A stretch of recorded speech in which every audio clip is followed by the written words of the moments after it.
Hello, Justin Giddings here, the Kickstarter guy, and today is another video in my 30 crowdfunding videos in 30 days series of videos, I guess. Okay, so today I want to talk about how much should you ask for? So I get this question a lot. I do consultations through my website, thekickstarterguy.com, and where I talk with prospective clients about their projects and all that kind of stuff. And a big part of that conversation is how much money are we going for? What's that number? And here are the two questions I ask them, and here are the questions you should ask yourself, which is how much do I want and how much do I need? Because those are often two very different numbers, especially in the indie world. I'm prepping for a feature now. It's probably going to be a micro budgety 50 to 100K, something like that. I would love 250K. Yeah, right? It's that disparity has to be dealt with, and you need to know that going in. So, how much do I want? How much do I need? Now, imagine like a Venn diagram where you've got want on one side and need on the other side, and then they overlap, right? That's kind of where you want to live. Choose the lowest number that makes it worthwhile and also satisfies the requirements of the project. In other words, it does you no good if you need 50K to raise 30K and hope more comes in or something like that.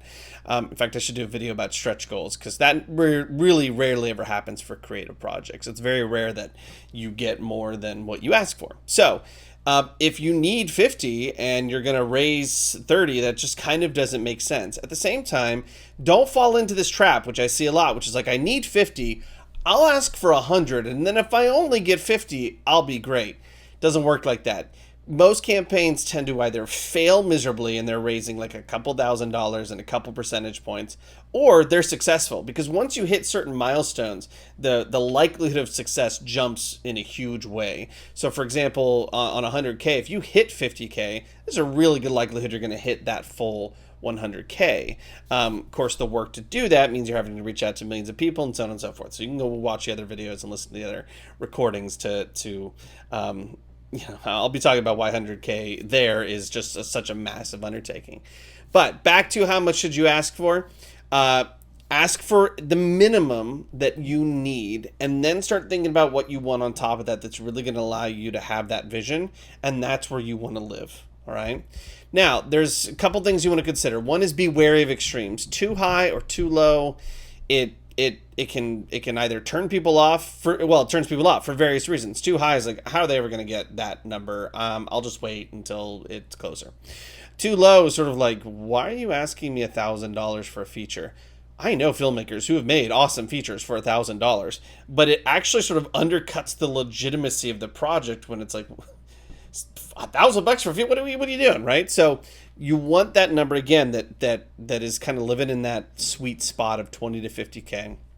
I think if you're going to do the work of crowdfunding, go get yourself 20K. Like, come on. Failed campaigns are not great, so that's really important. That whole high number thing is you really want to try to dial this in and get some help, maybe even because there's something called search engine optimization, where search engines rank websites. So when you type in something, it pops up on the front page of Google, for example.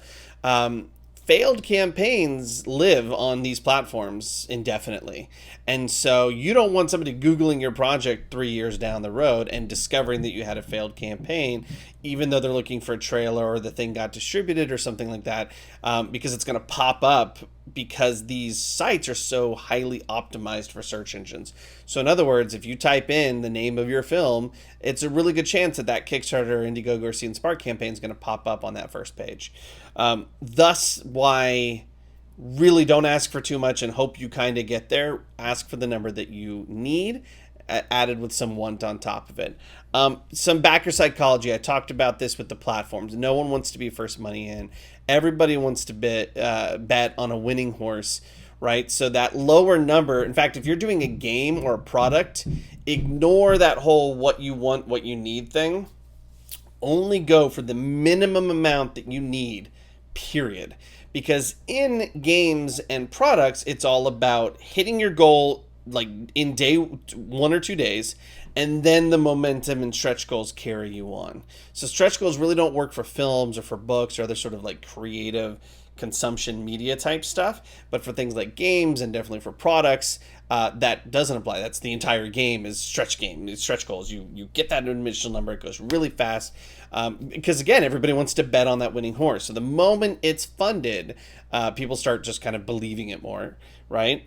Typically indie campaigns, like I said, tend to top out around 50 to 60K. I've had clients raise more. I've had clients raise a lot more, $300,000-$400,000, but that's kind of the guerrilla elbow grease, especially if you don't have any sort of influencer or anything working on that project. And you can do 100K, but you're going to need a huge audience. So you can go back to like the essential ingredient core component number 1, where I talk about the marketing plan and how much your reach needs to be. And you need lots of prep time. So not 90 days, you need like 6 months to a year.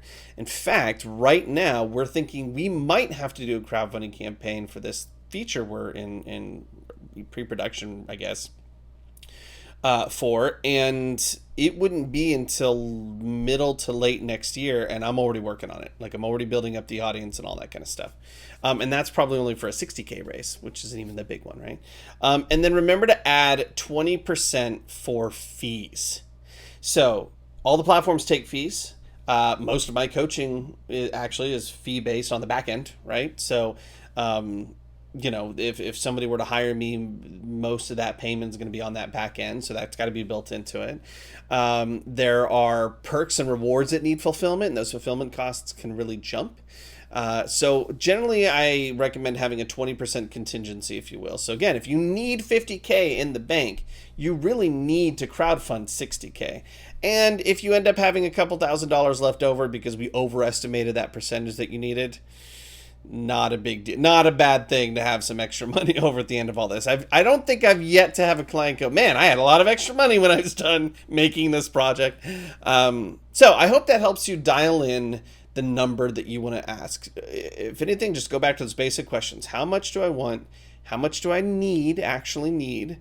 And what is the Venn diagram then where those two things collide and make the most sense for the project? All right, hope this helps. Peace. Bye.